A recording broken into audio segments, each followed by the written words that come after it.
Eräs talvipäivä Niilo 22 oli vetäytynyt talviunille tuttuun tapaansa, kunnes jotain odottamatonta tapahtui.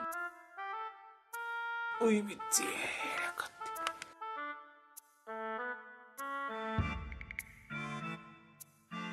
Kyllä väsyttää niin saatanasti. Kello on ton verran aamulla. Ja silloin kun sinä tätä katselet, niin kello on jo, voi olla mitä tahansa.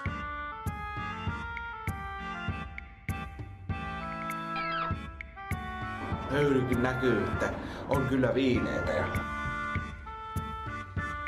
aivan tikun leimaan.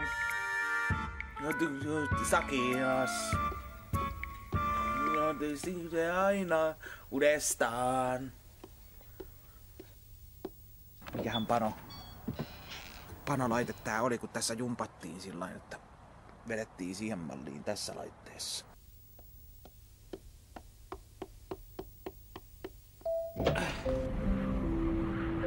Wow. Lunta tullut jonkin verran. Kipas taas kengät jalkaan.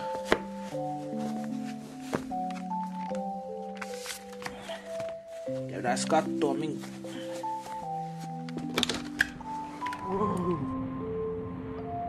On täällä aika hyvin tullut lunta tänne. Oi vitsi, jalkoja pitää siirrellä taas.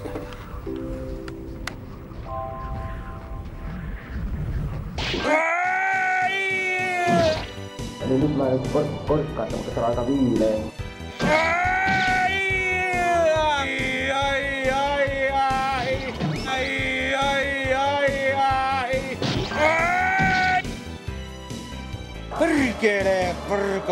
Perkele.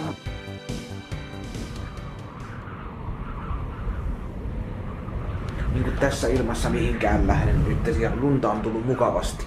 Täälläkin on ihan perusti lunta, mutta sitten toi...